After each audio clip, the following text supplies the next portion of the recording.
Hello and welcome to a bit of midweek EFL Trophy or Bristol Street Motors Trophy action if you prefer. Mostly because we've got a lot of all drafter clashes and because I have some time to kill before the Newcastle Spurs game. Ironically, I'm not actually involved in the EFL Trophy tonight, so at least I'm absolving myself of misery for half of the evening. So yeah, we've got 19 teams, well 19 of us, still left in the competition. 18 of them playing tonight. Louis, for some reason, seems to be in action a day later than everybody else in every competition at the moment.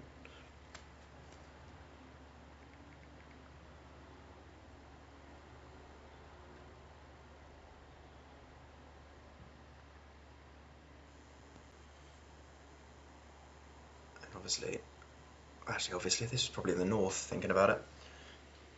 So of the 19 of us that are left, 11 are in the south side of the draw, 8 in the north, including these two here, I'm pretty sure.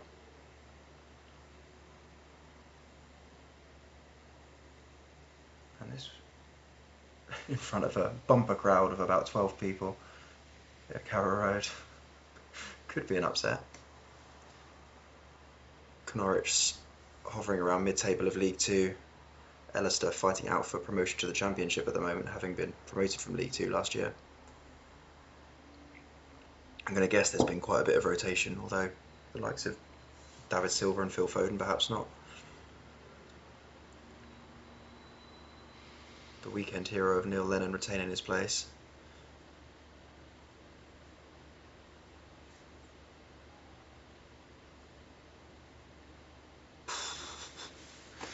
Doesn't get much game time these days.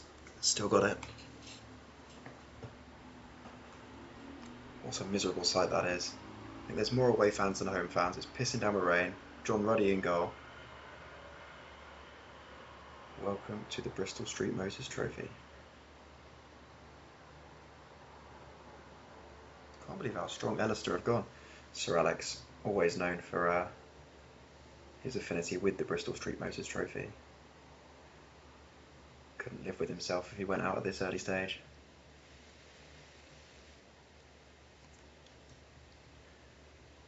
So, shit vibes, good match though.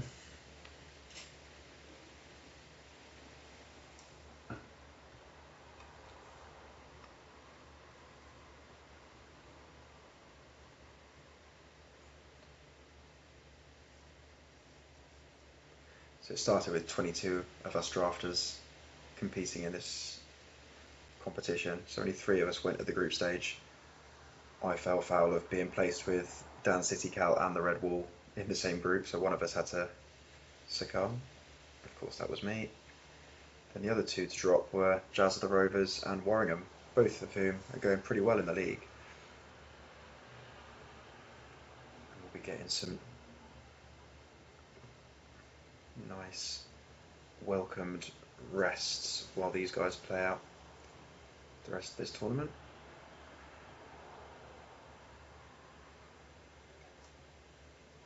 So here we've got 5 EFL highlighted games. We'll go through the rest of the results because there's a few of them. And then we've also got 3 National League Prem games in action. Obviously they have the luxury of not having to compete in this, but their FA Trophy season is about to begin at the weekend.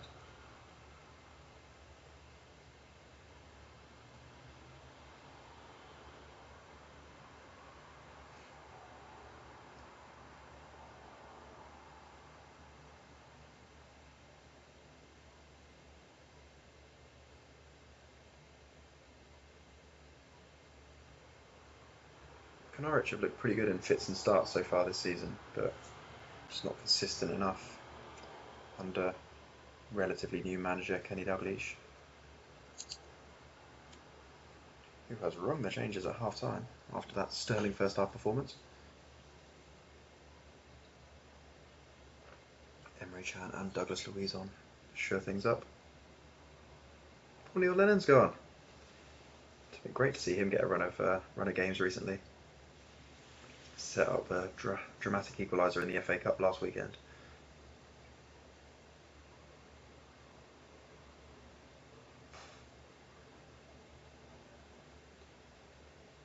Jose Perez, the only rogue selection today.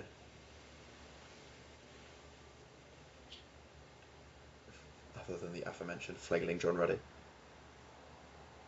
There he is.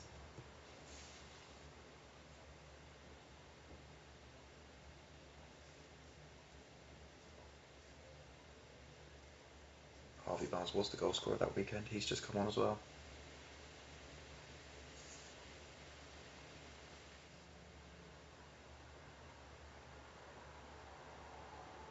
It's been coming. Always him.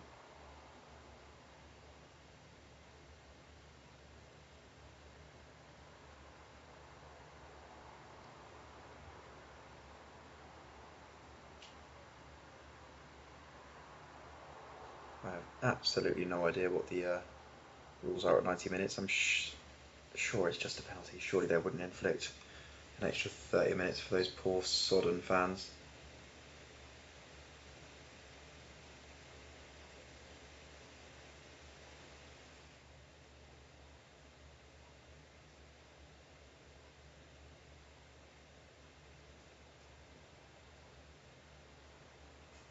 Balotelli wants to get out of here either way.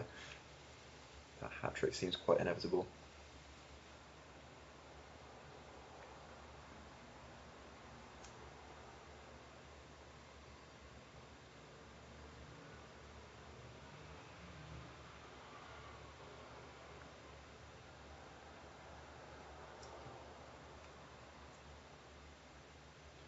Will we get a winner, or are we going to see what the extra time penalty rule actually is?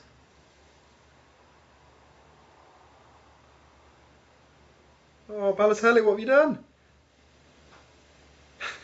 He's desperate to get out by any means. If he can't score, fuck it, let them score. Go home.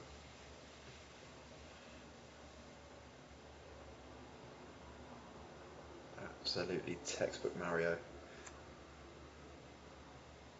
2 great goals, 1 moment of madness, knock his team out of the cup. Won't be seen again for a few more weeks. Well done, Connor.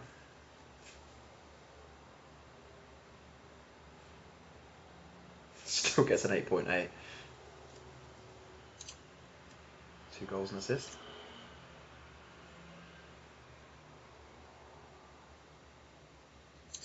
Oh, this could be a long night of EFL Trophy action.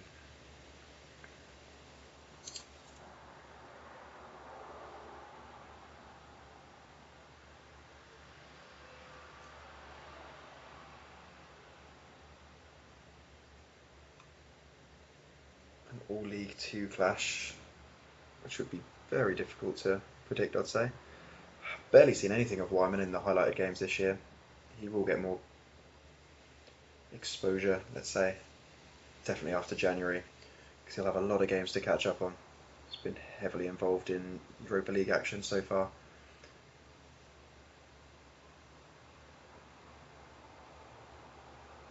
So he's been the least viewed team of all 28 drafters so far this year. Only his 7th live in inverted commas game. There were rumours of Tariq Lamptey cropping up at right wing. It's unfortunate to see they're true. He'll be taking on the equally uncomfortable Owen Hargreaves at left back.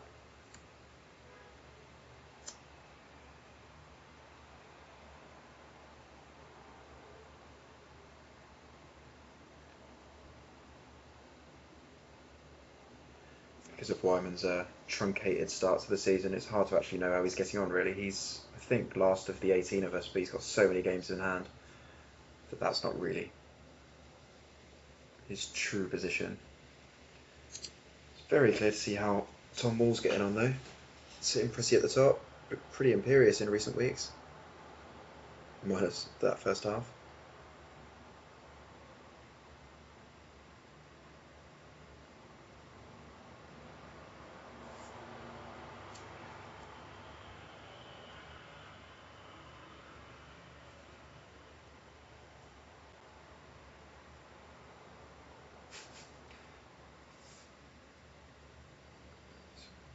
Questionable defending there.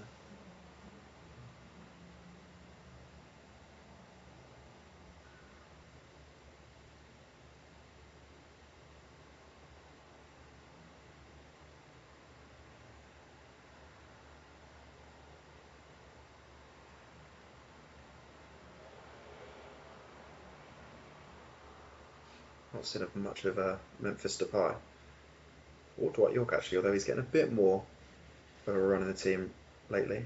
And is that why he looked offside?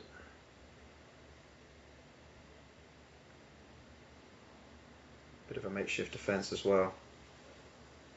I'm pretty sure he's not normally got Schmeichel in goal rather than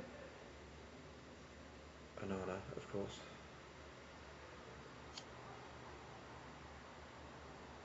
Yeah. Wyman, ever the cup specialist. I think he won the World Club Cup, the Community Shield twice in a row, the FA Cup. He's going well in the Europa League at the moment as well. Just can't seem to put it together in the league, but stick him in a cup, he's unbeatable.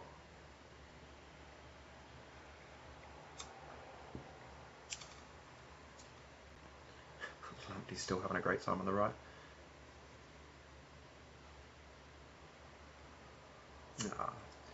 Round of applause. Standing ovation as he comes off. Steve Bruce.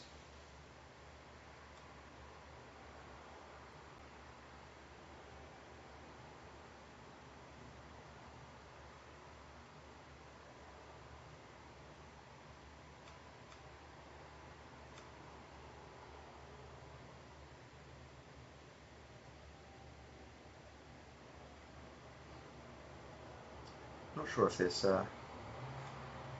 lineup would be exciting for a Man U fan or not. Likes of Paul Scholes, Dwight York, all good fun. You see the likes of Depay chucked in there and Onana.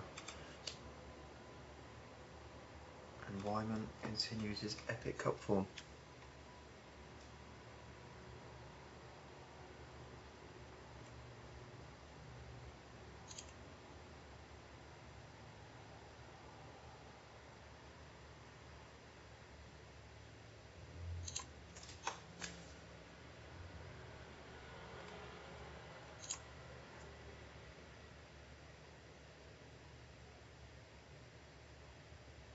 Another all League Two clash,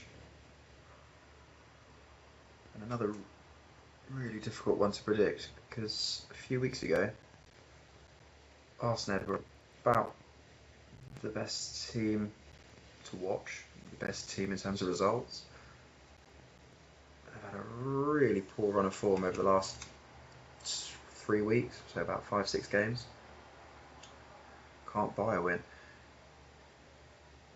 Could only manage a draw against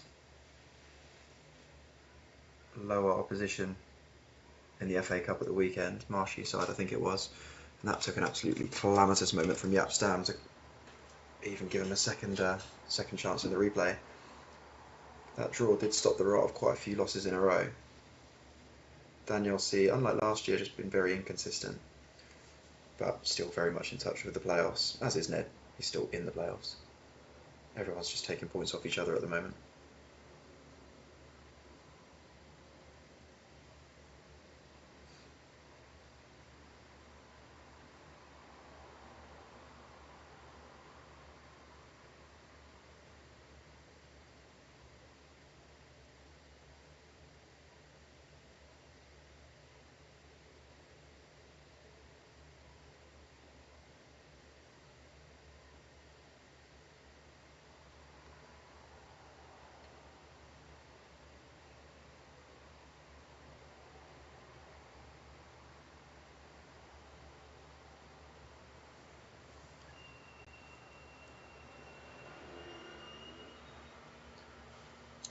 The rotation of strikers for Arsenal is also quite indicative of that poor form. They've tried Reyes up top, now Wiltord's back in. They've tried Dabalsuka, Alan Smith, I think Ian Wright's had a game as well.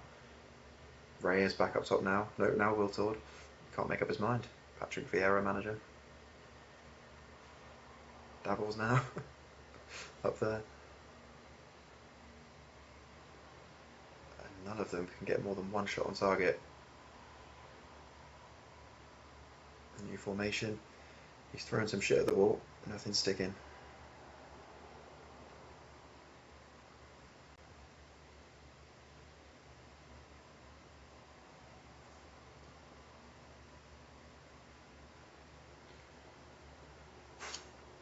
Nice to see Di Matteo get some game time. What a player he was.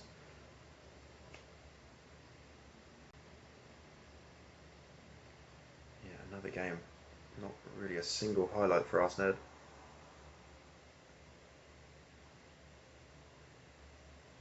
And out of the EFL Trophy.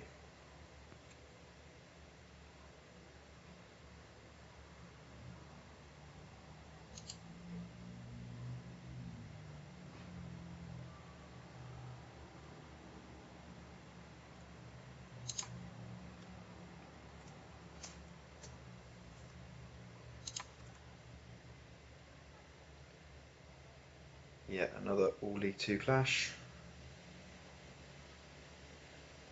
between two teams that struggled to stay up last year, made better starts this year, but are now starting to tail away a bit. Harry more so than Zig. Harry now, I think, if you take out the games in hand, it's probably the lowest performing of the 18 of us in League 2. C is still very much within touching distance of the playoffs. I mean, so is everybody in literal terms, but I think he's only 2 or 3 points off it.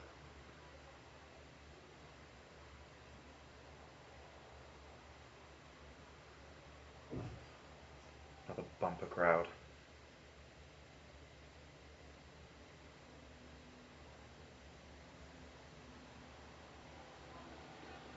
Pretty sure that's the first proper run out for Thomas Gravison after his summer trade for when he let Park Ji-sung go to Manchester.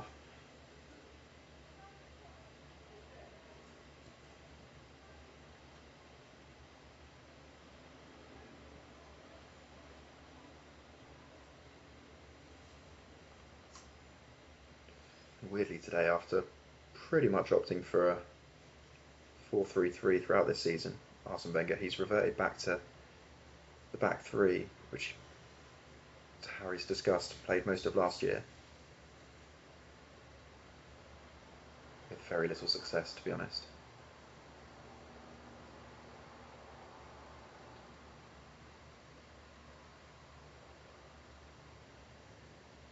His back's against the wall stuff already.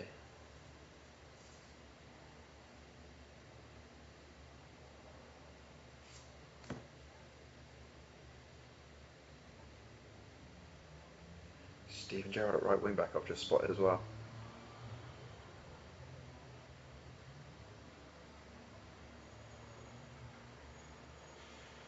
That felt inevitable.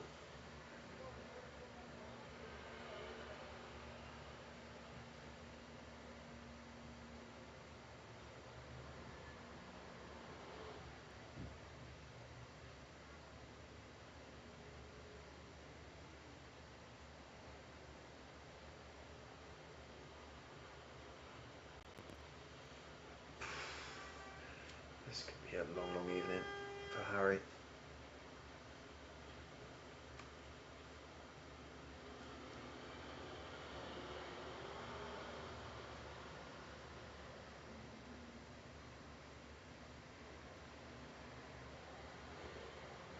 Trading away MATTch. Fair enough, he ended up getting Gerrard and Torres. But letting MATTch and Dennis Bergkamp go still feels very questionable. Bergkamp for Torres, I understand. Like, you know, if Torres is fit, he's probably a better lone striker. But he's been stuck with Gaeta or Corrali in goal ever since.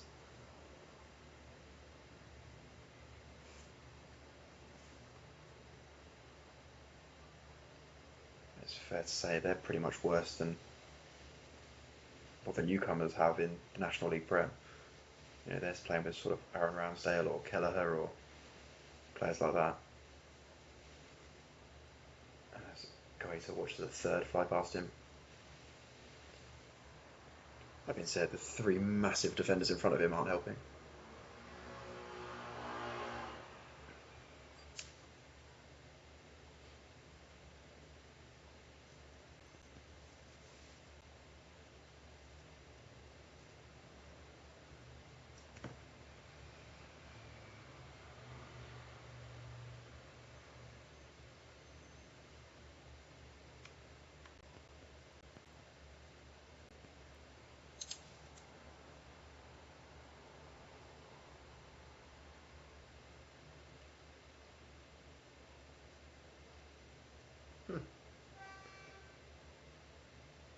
It's good to see Redknapp getting some more minutes.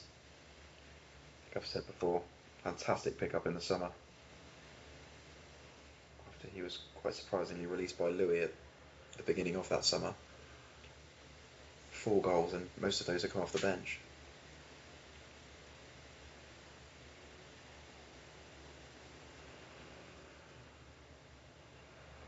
Imagine how useful he'd be if he played, I was going to say, in the middle with Gerrard, which he now is. And George Weir's back at the age of 62. And of course now he's taken off Jamie Redknapp. Change formation to put Lacroix at centre mid. This is the football equivalent of a word soup. What's he playing at?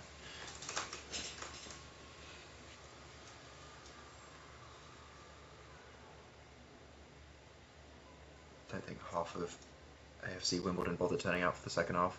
Stayed dry, went home. Into the next round.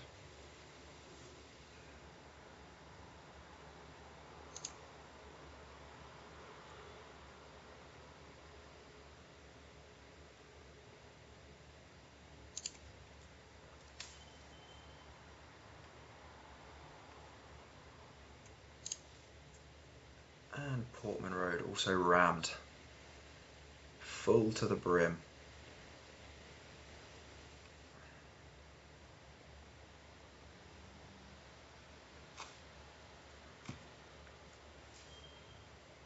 Chesh quietly making his way up the league in recent weeks, now sitting second or third. Having started quite slowly.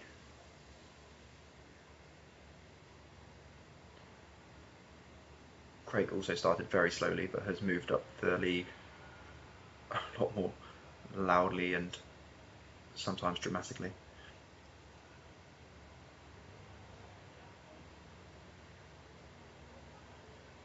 Bolge will be sad to see, at least on the, from the start. No old Ipswich legends, no Roycer,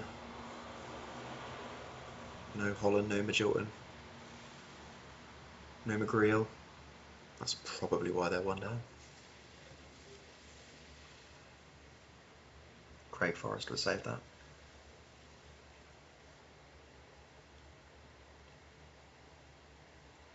Also no Bergkamp today. Gone for Arshavin as the lone striker. So no John Stones, no Ashley Cole. So I don't know if that's rotation or injuries. I'm sure this won't be top of Craig's priorities anyway. In fact, the only reason he'd want to stay in this competition is to probably see some of those Ipswich lads get game time. Kayust, I guess he classes as that.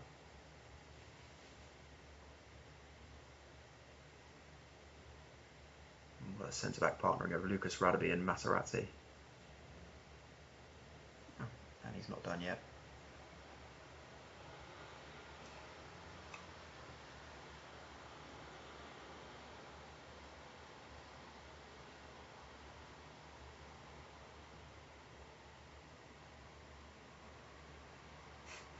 Completely empty stand behind him.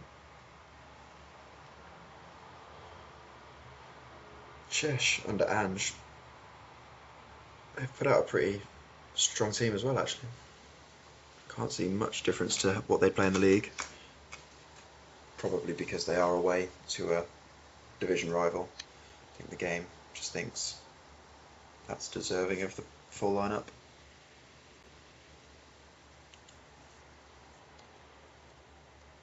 I think we all want to see some rogue names in the second half, and it's always good to see him, of course.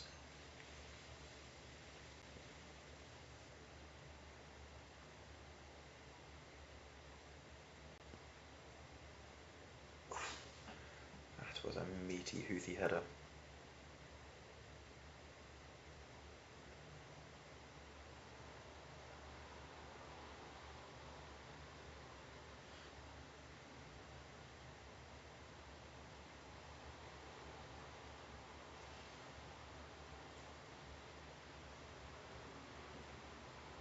Finidi George started at the weekend as well. That was the latest Ipswich legend to get a run out.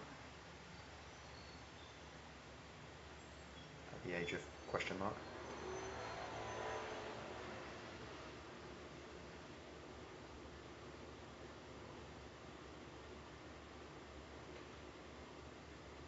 Chesh down to 10 men for the final 6 minutes. Jamie Clapham on for a laugh.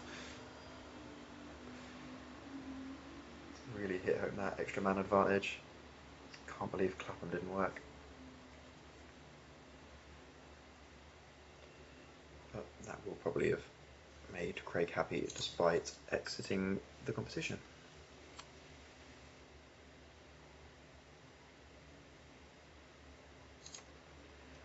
Right, let's go through the other results.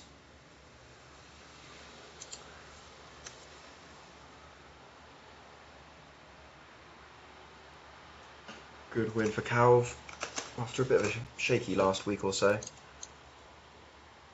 Dauncey's been in good form as well, so decent win there.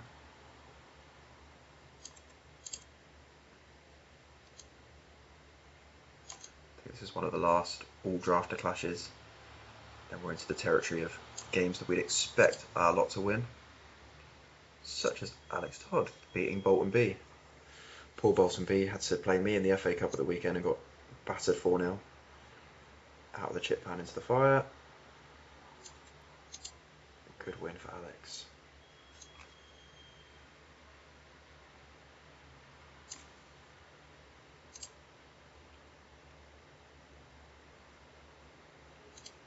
Foyverton also could have done with a win there, and they have. Despite being towards the top of League One, they actually lost in the league at the weekend, and they're only playing in the league because they'd gone out of the FA Cup in the first round a few days beforehand, so nice to stop the rot. Kirkes and Carnu, the special Ks, helping that to happen.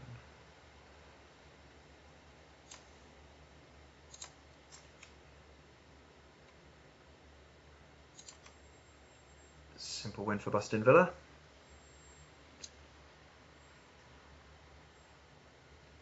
Arsenal C clearly have been raided by us drafters over the last 2 years.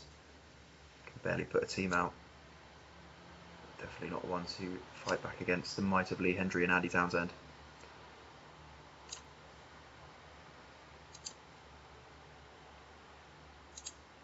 Lawrence is through, having played Coventry B twice in the space of 4 days. Won by a single goal in the FA Cup at the weekend. Done the same again today. It was Bergvall that got the winner. I think it was on Saturday. Van der Vaart making up for Llorente's missed pen. And Darren Anderton injured. People think that FM isn't realistic.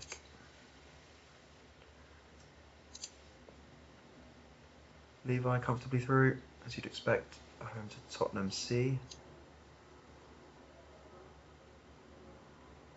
Not overly simple in terms of the stats. I wonder if there was quite a bit of rotation here.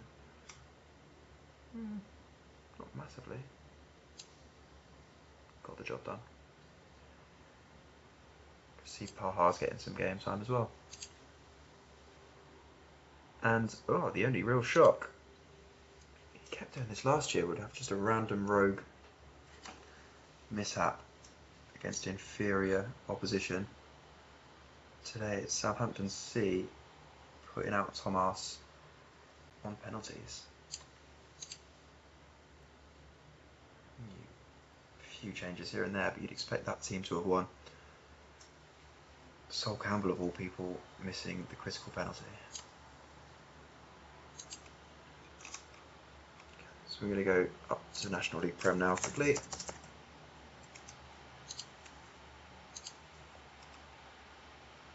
No, I have to come back to it because they're still playing. Here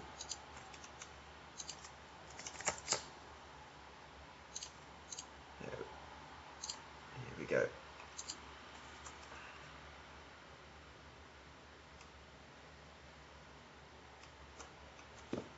Don't really care about the Middlesbrough 24 team. Do care about this team though, and a nice easy win for Gourlayverpool. Putting pressure still on the top end of those playoff positions. Stan Collymore finally getting some game time. Can't really understand why he's not been starting. Decent game from him. Nice easy win for LuTom. Neil Ruddock red card. Further proof of FM mirroring life.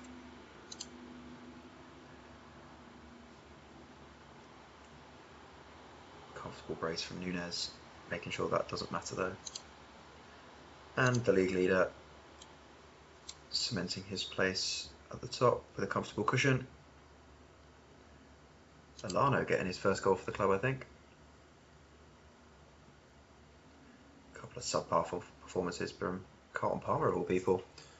But again, didn't really have to get out of second gear there. Quick look at that league table.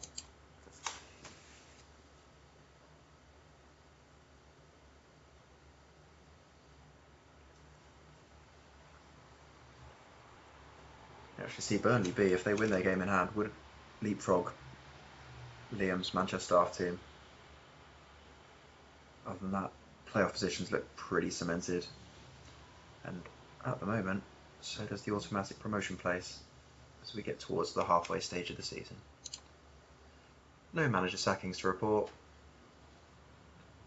Back tomorrow for Louis' rogue individual EFL Trophy game to round off the second round. See you later.